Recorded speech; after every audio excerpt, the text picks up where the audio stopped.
Attention, ce film n'est pas un film sur le cyclisme. Merci de votre compréhension. Imaginez ce désert blanc comme étant la représentation du cinéma.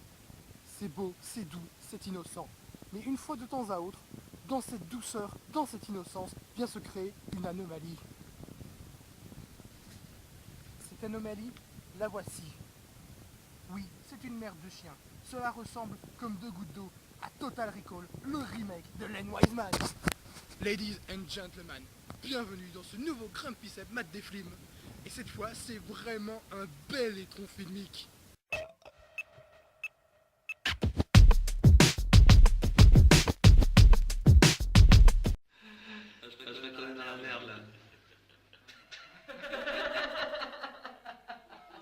Ce qu'il y a de génial avec ce remake de Total Recall ou Total Recal, comme j'aurais bien envie de le rebaptiser tellement c'est de la merde, et parce qu'il s'est fait recaler, haha, blague, j'ai honte de moi mais je vais même pas le couper au montage, c'est que je pourrais, avec un seul argument, un seul, prouver l'absurdité du projet et à quel point ceux qui en sont les instigateurs n'ont rien compris à l'œuvre originale de Paul Verhoeven. Mais, comme je suis gentil, je vais un petit peu développer. Enfin, gentil pour vous, pour ceux qui ont fait le film, je pense que c'est plutôt l'inverse.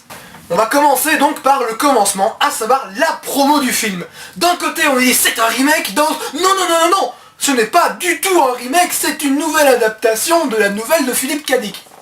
Ok, à la limite, moi je veux bien, mais il y a un gros souci, il faudrait que tout le monde se mette d'accord. Parce que si tu viens me dire, pour défendre le film, pour ne pas qu'on l'attaque en disant vous êtes en train de faire le remake d'un chef-d'œuvre absolu qui n'a pas pris une ride, c'est ça le truc, c'est qu'il y a des films, à la limite les remaker aujourd'hui, pourquoi pas, ils ont vieilli, remettre à jour le propos ne serait pas une mauvaise chose. En l'occurrence, Total Recall avec Schwarzenegger n'a pas vieilli, il est toujours autant d'actualité, c'est un chef-d'œuvre absolu qui n'a pas subi les outrages du temps. Donc que tu viennes faire, ben, mais faut choisir ce que tu fais comme remake dans la vie. Donc là ils arrivent et disent non mais jugez pas. Si les mecs, parce que votre film s'appelle Total Recall. La nouvelle de Philippe K. Dick ne s'appelle absolument pas Total Recall. Et quand bien même tu te dis c'est pour l'esprit du spectateur pour qu'il aille voir le film, appelle juste ton film Recall avec un K et non un C, comme l'entreprise qui justement te vend le rêve. La société Recall c'est avec un K, le titre du film c'était avec un C. Tu vois, tu mets juste Recall avec un K comme titre et à la limite je te dis ok, à la limite, je veux bien accepter. Sauf que ça suffit pas parce que le personnage principal du film s'appelle Douglas Quaid. Dans la nouvelle il s'appelle Quail avec un L et pas un D, tu vois. C'est tous des petits trucs comme ça, puis t'as la multitude de clins d'œil qui n'arrêtent pas du début à la fin du film. T'en as même une, et je vous jure, c'est la plus grossière qui soit, dans le sens insultant à Robocop. Donc, à partir du moment où tu fais une référence à Robocop, qui est réalisateur de Total Recall l'original, il y a un moment, mec, tu me forces un petit peu à sortir les guns et à te dire, tu te fous de ma gueule, bonhomme. Je pense qu'il y a un moment, il faut juste arrêter de nous prendre pour des cons et assumer ce qu'ils ont fait. Certains disaient, oui, c'est un remake, mais pourquoi alors, enfin, je sais pas, si vous faites la promo du même film, les mecs, mettez-vous d'accord 2 secondes. Et surtout, on va quand même tous se mettre d'accord sur le point que Total Recall de Paul Verhoeven n'avait pas besoin d'être remaké. Point. Voyez l'original, ne regardez pas cette merde. Mais l'univers qui est dépeint dans ce remake de Total Recall, c'est hallucinant à quel point il n'y a pas une once d'originalité. Ils prennent un peu de Blade Runner, ils prennent un peu de Minority Report, et on y va, on balance tout ça comme ça. Donc ils disent, on va mixer les deux, ça va aller. Ok, ouais, on reste chez Philippe K. Dick. C'est vrai, c'est pas complètement faux.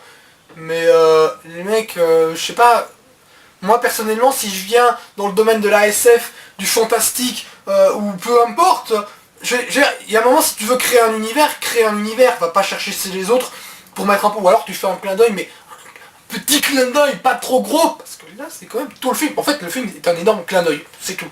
En termes de création, ce film c'est quand même le degré zéro, il faut bien le préciser, et le fait d'aller comme ça chercher à droite à gauche et faire oh il est trop content, ça prouve quand même l'incompréhension totale des mecs qui font ce film sur ce qu'ils sont en train de faire, et c'est assez affolant quand même qu'on file un tel budget et finalement une telle œuvre à remaker à des gens pareils.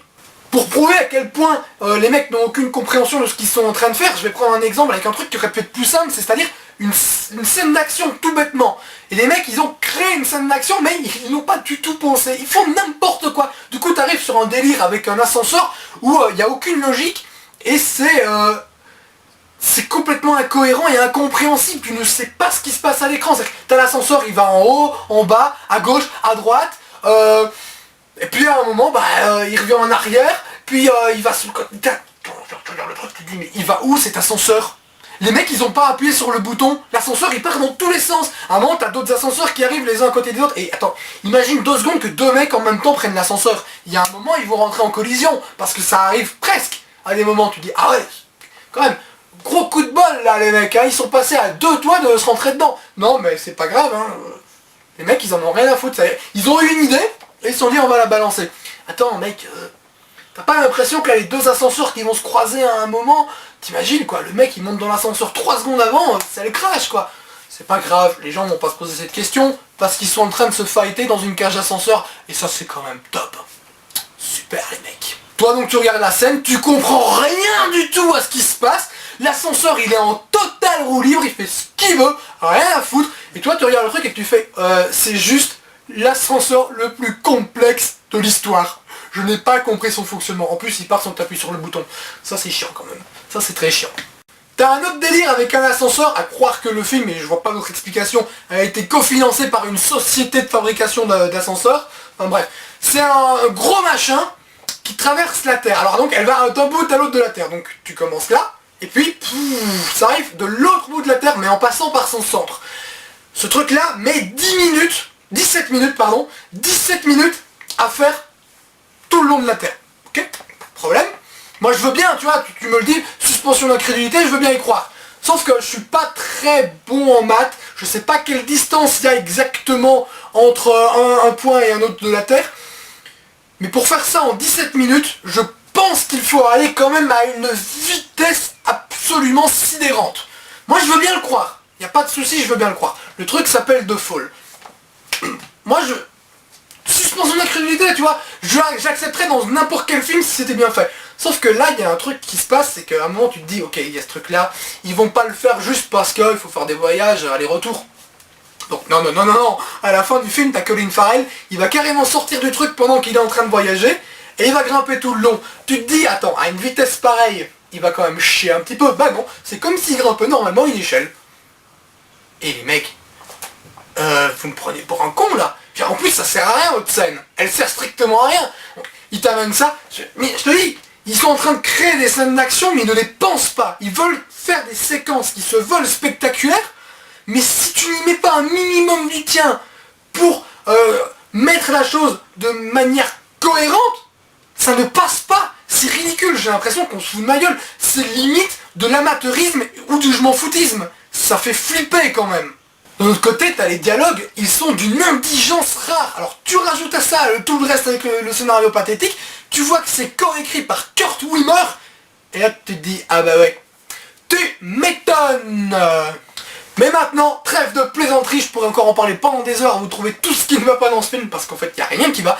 Mais on va plutôt s'intéresser, enfin si, à un moment, il y a un joli plan du cul de Kate Beckinsale. Mais bon, ça dure 2 secondes et demie, je ne suis pas sûr il faille voir le film pour ça. Donc, comme je disais, le point ultime, l'argument absolu, prouvant qu'en fait, on est un peu devant les sous-doués font un film, à savoir le grand, le magnifique, La femme à 3 seins. Oh yeah. On va faire simple, hein. La femme à 3 seins, ça n'a aucun sens. Putain. Mais comment ils ont pu se dire on va balancer La femme à 3 seins pour faire un clin d'œil au film original? Dans l'original, ils sont sur Mars, il y a des mutants, il y a une meuf à 3 seins. Tu vois, il y a plein de trucs différents. Il y a des mecs qui s'élèvent sur leur gueule, qui ont des déformations. Elle a 3 nichons. Ah, ils te ramènent, ils sont sur la Terre, on ne parle jamais de mutants ni de rien. Il y a une gonzesse, elle se ramène, elle a 3 nichons. Il n'y a aucune justification scénaristique là-dedans. Ça n'a pas de sens. C'est complètement débile d'avoir fait ça. Et là, tu reprends élément par élément tout ce que je viens de te dire. Tu rajoutes tout ce que j'ai pas dit, parce que j'aurais pu Ouais. Les mecs qui râlent quand ils regardent les films de J.J. Abrams en disant ouais le lens flare putain il est chiant. J.J. Abrams il vient de trouver son maître hein, parce qu'il n'y a que ça dans ce film. C'est insupportable, non c'est très moche, hein. C'est très très moche comme film. Et putain quoi, j'ai envie de dire attends mec, la femme à 300 ça n'a aucune logique. Ça n'a aucune. À la base je voulais faire ma chronique uniquement là-dessus. C'est-à-dire, je voulais démarrer, dire il y a la femme à 300, ça n'a aucun sens, ce film est une merde. Je me suis dit je vais quand même un petit peu développer. Mais putain quoi. Pourquoi ils font ça quoi? Pourquoi? Ça n'a aucun intérêt. Ouais, ok, ils ont remaké Total Recall, bah il nous reste l'original de Paul Verhoeven qui, comme je l'ai dit au début, n'a pas pris une ride. Il faut continuer de regarder celui-là. Et cette merde de remake, vous l'oubliez, ça, parce que le film est incohérent, n'a aucune logique, il est nul à chier, ce film est une merde.